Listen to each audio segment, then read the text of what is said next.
بسم اللہ الرحمن الرحیم، السلام علیکم ورحمۃ اللہ۔ عمران خان نے جیسے ہی پاکستان بھر میں تحریک کو تیز کرنے کا اعلان کیا تھا، اور عمران خان نے کہا تھا کہ اب ہم ایک کے بعد دوسرے کے بعد تیسری کال پر کال دیں گے، اور ہم نے بالکل پیچھے نہیں ہٹنا، اور تمام کا تمام اس وقت پارٹی کا پورا جو زور ہوگا وہ اس تحریک کے اوپر ہوگا، وہ احتجاج کے اوپر ہوگا، پروٹیسٹ کے اوپر ہوگا، اور ہم نے پاکستان بھر میں نہ صرف پاکستان کے اندر بلکہ عالمی سطح کے اوپر یہ تحریک کو چلانا ہے۔ یہ اعلان کی دیر تھی کہ عمران خان کے اوپر سزاؤں کا سلسلہ شروع کر دیا گیا، اور اب عمران خان کی ساری جو لیڈرشپ ہے ان کو 10 سال کے لیے سزائیں سنا دی گئی ہے۔ ساری کی ساری جو عمران خان کی لیڈرشپ ہے اس کو جان بوجھ کر یہ سزائیں سنائی جا رہی ہیں، اور یہ سزائیں سنانے کا مقصد ہے کہ عمران خان کو توڑا جائے، اس کے تحریک کو ناکام کیا جائے، اور عمران خان کے پروٹیسٹ میں سے، احتجاج میں سے، تحریک میں سے آواز نکالی جائے۔ یہ اس کے پیچھے مقصد ہے، کہانی ہے، جس کی وجہ سے آپ نے دیکھا ہے کہ عمران خان کے کھلاڑیوں کو، عمران خان کی لیڈرشپ کو سزاؤں کا سلسلہ شروع کر دیا گیا ہے۔ اب یہ 5 اگست کی کال، پھر اس کے بعد 14 اگست کی کال، اور اس کے بعد یہ سزاؤں کے اندر تیزی۔ اب ہوا کیا، سین کیا ہوا؟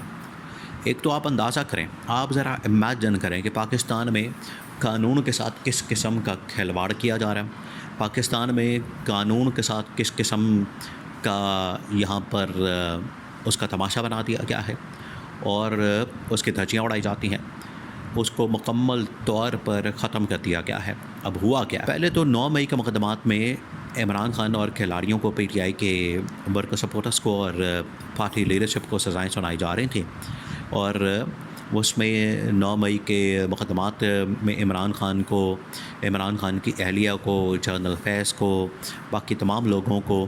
لیکن آج ایک انوکھا واقعہ ہوا۔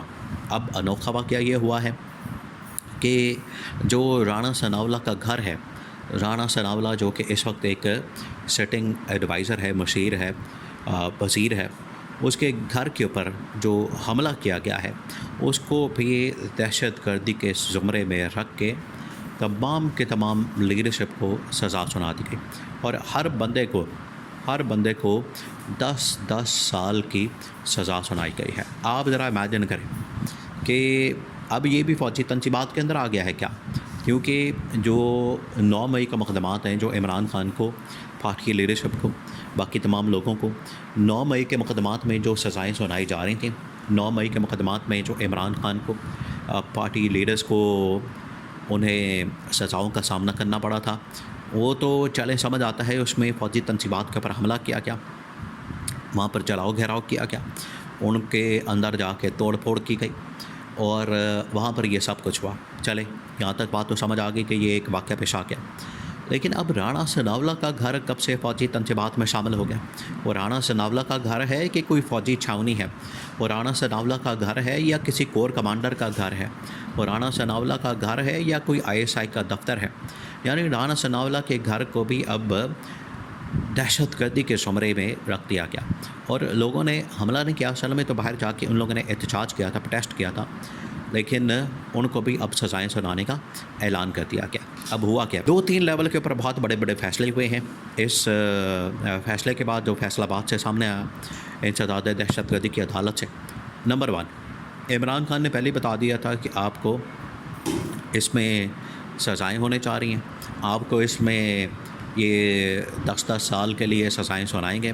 تو آپ لوگوں نے کیا کرنا ہے؟ عمران خان نے پہلے بتا دیا تھا کہ پنجاب کے اندر جو لیڈرشپ ہے اور جو قومی اسمبلی کے اندر لیڈرشپ ہے، جیسے ہی آپ کو سزاؤں کا اعلان کیا جائے گا، سزائیں سنائی جائیں گی، آپ کو جیسے ہی سزا دی جائے گی تو آپ نے، اصل پیچھے مقصد تھا ڈسکوالیفائی کرنے کا، کہ ان کو ڈسکوالیفائی کیا جائے، ان کو نااہل کیا جائے، اور ان کی جگہ نئے لوگوں کو لا کے بٹھا دیا جائے، اور وہاں سے حلقے جو خالی ہوں گے، قومی اسمبلی کے بھی اور پنجاب اسمبلی کے بھی، وہ جو حلقے خالی ہوں گے وہاں سے نون لیگ اور پیپلز پارٹی کے لوگوں کو اتار کے، یا نون لیگ اور پیپلز پارٹی تو چھوڑیں، یہ تو پلان میں ہے ہی نہیں، وہاں سے اصل میں اسٹیبلشمنٹ اپنے بندے میدان میں اتارے گی، اپنے بندے کو مکمل طور پر سپورٹ کرے گی، اور جس کا بھی نام ہوگا اس کو آخرکار اسٹیبلشمنٹ وہ جیسے تیسے کر کے دیکھیں. یہ حکومت بھی تو لا کے بٹھا دی گئی، یہ حکومت کو بھی تو انسٹال کر دیا گیا، حکومت بھی تو اس وقت انسٹال کی گئی ہے. کیا اس کو بھی عوام کی تائید حاصل ہے؟ کیا اس کو بھی عوام کی سپورٹ حاصل ہے؟ نہیں، بالکل اسی طریقے سے فارم 47 کے مطابق جیسے تیسے کر کے لوگوں کو یہاں پر لا کے بٹھا دیا گیا، ان کو لا کے یہاں پر حکومت کے اندر مسلط کر دیا گیا. بالکل اسی طریقے سے وہاں سے بھی لیا جائے گا. اب جیسے ہی یہ کام ہوگا، جیسے ہی اس چیز کا فیصلہ کیا جائے گا، تو عمران خان نے کہا ہے کہ آپ لوگوں نے کیا کرنا ہے، آپ لوگوں نے فوراً قومی اسمبلی کے تمام حلقوں سے، یعنی جتنے بھی ممبران ہیں قومی اسمبلی کے، وہ تقریباً کوئی 90 سے 100 کے قریب عمران خان اور پی ٹی آئی کے ممبران ہیں قومی اسمبلی کے اندر. تمام کے تمام ممبران قومی اسمبلی وہاں سے ریزائن کریں گے، وہاں سے استعفیٰ دیں گے. استعفیٰ دینے کے بعد باہر آ جائیں گے.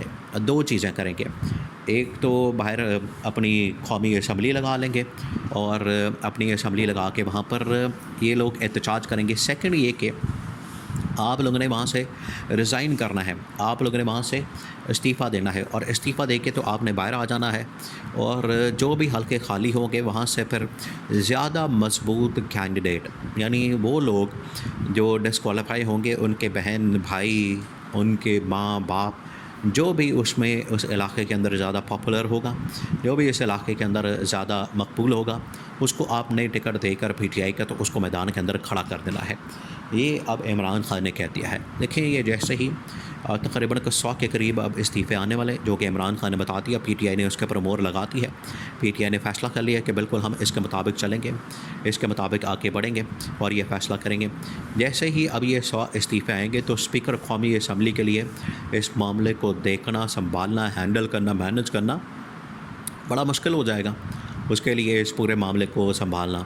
تو اسپیکر قومی اسمبلی اسی وجہ سے، یہ پچھلے دنوں جو بات چیت ہو رہی تھی اسپیکر کے چیمبر میں، یہ اسپیکر کو پتہ تھا پورے منصوبے کا، پلان کا، کہ اس طرح سے ڈسکوالیفیکیشن آ رہی ہیں. ڈسکوالیفیکیشن کے نتیجے میں پی ٹی آئی کا پلان ہے کہ ہم استعفے دے کے چلے جائیں گے تو پوری اسمبلی خالی ہو جائے گی. پھر اسپیکر کے پاس آپشن نہیں بچے گا، وہ پھر اس کو ڈسالو کر دے گا قومی اسمبلی کو، اس کو فارغ کر دے گا، گھر بھیج دے گا. اس وجہ سے یہ اسپیکر قومی اسمبلی کے پاس اب آپشن کوئی نہیں بچے. اب اس کے پاس دو ہی آپشن بچی ہیں کہ خالی اسمبلی کو چلانے کے بجائے یا تو وہ خود ریزائن کرتے، استعفیٰ دے دے، یا پھر اس کے پاس آپشن یہ بچا ہے کہ پوری کی پوری اسمبلی کو ڈسالو کر دے. یہ آخری آپشن ہے، اس کے علاوہ حل کوئی نہیں ہے. تو یہ فیصلہ کروا کے حکومت نے اپنے پیروں پر خود کلہاڑی ماری ہے. ان کو اندازہ نہیں ابھی، یہ اگلے 24 سے 48 گھنٹے میں جب پی ٹی آئی کی پوری لیڈرشپ باہر آئے گی، استعفیٰ دے گی، تو ان کو اسمبلی ڈسالو کرنی پڑ جائے گی.